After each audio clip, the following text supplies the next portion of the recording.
Arte, nudez, censura, pedofilia. Afinal, o que significam todas essas palavras que invadiram o noticiário recente?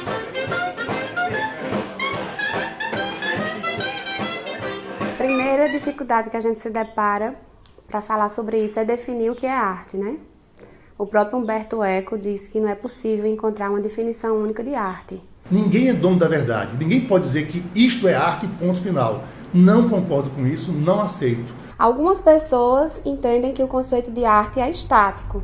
E não é. A arte, ela vai acompanhar o seu tempo. Os requisitos estéticos têm que existir. E a estética tem a necessidade do olhar de quem vê, da intenção do artista, de estar para isso, de vencer o tempo, de não ter outra função que não seja a fruição e a contemplação. Agora, por que um corpo nu é associado à pornografia? Né? Porque é algo que é tão natural, algo que, inclusive, a própria criança experimenta junto ao seu próprio corpo, junto ao corpo da sua família, junto ao corpo dos seus coleguinhas. Por que todo corpo nu tem que ser erotizado? Se fosse vestido, mudaria alguma coisa? Uma toga, plastificado, entende? Então, quando o corpo é o centro da obra, muitas vezes o que eu percebo é que não existe a poiesis, a mimesis, ou mimesis, como alguns dizem, né? Ou a catarse. Ao meu ver, um clipe de Anitta tem muito apelo erótico, que eu não vi algum apelo erótico naquele corpo nu do museu.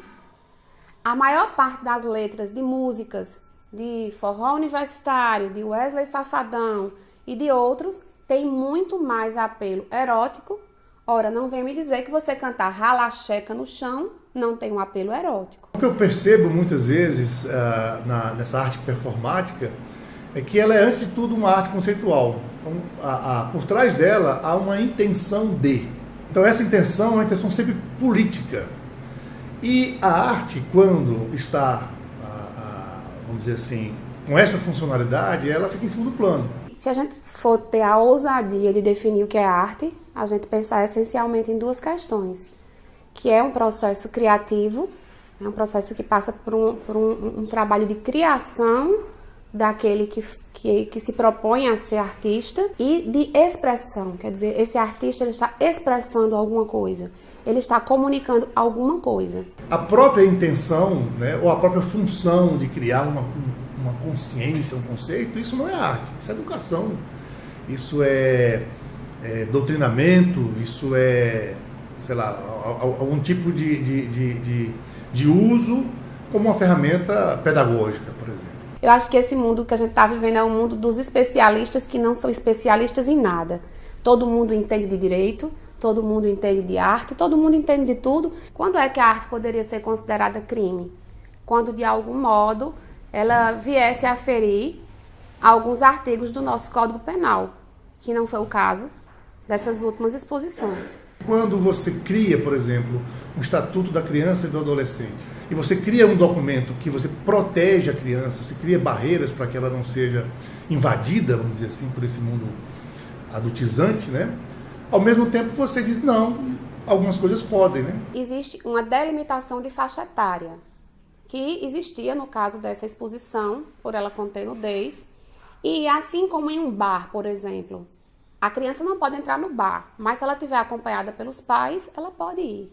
Digo, não, eu não posso fazer isso. Porque a intenção maior da lei e da justiça social é proteger os mais fracos. Por que é que esses grupos conservadores, que inclusive essas pessoas acabam adotando uma estratégia que é uma estratégia nazista, porque no nazismo você repete tanto uma mentira até que ela se torne uma verdade. Essa é uma estratégia nazista.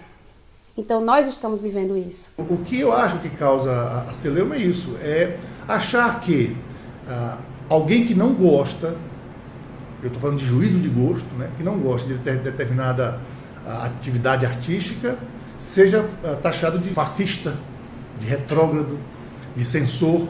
Nesse momento de tanta polêmica, o que eu acho que é mais importante é a gente pensar de por que isso agora. Porque sempre existiu nudez nas artes.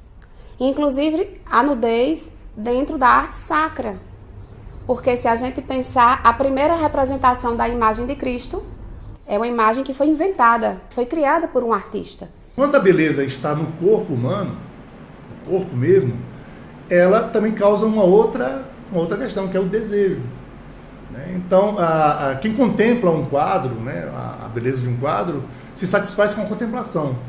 Né? Quem contempla um corpo, muitas vezes, além da beleza, vem um desejo. Desejo de abraçar, de beijar. Quem nega isso, nega a natureza humana. Você quer falar sobre as questões LGBTQ, por exemplo, e você coloca a imagem de Cristo, por que a interpretação de que se está agredindo a imagem de Cristo? Porque ali já não é mais Cristo, é uma representação. Né? Então, na arte a gente trabalha com o conceito de representação. Não é a própria realidade, mas a representação da realidade.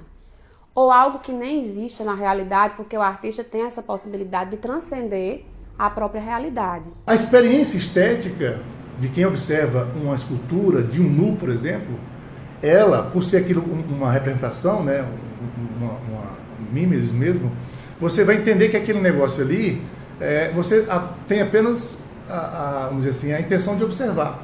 Quando você passa para o corpo, né, ou essa arte performática com o corpo do artista, quem observa é o artista. Quem não, muitas vezes, o observador que está preso ali a observar um corpo. Isso depende muito do observador. O que é que essas pessoas veem no corpo nu? Porque, inclusive, o corpo estava inerte. Esse limiar do que é desejo, do que é obra de arte, talvez se complique quando o corpo é o objeto. Aqui em Campina Grande, na história do Festival de Inverno, nossa, década de 70, a ditadura batendo na porta. Minha mãe sendo chamada para ir depor no exército, porque espetáculos com nudez. Quando você cria uma lei para impedir que alguém diga alguma coisa, isso é uma censura. Por enquanto, não existe censura, esperamos, porque quem já viveu isso, como meus antepassados e meus familiares vivenciaram isso, a gente sabe como é. Vamos mexer nesse assunto?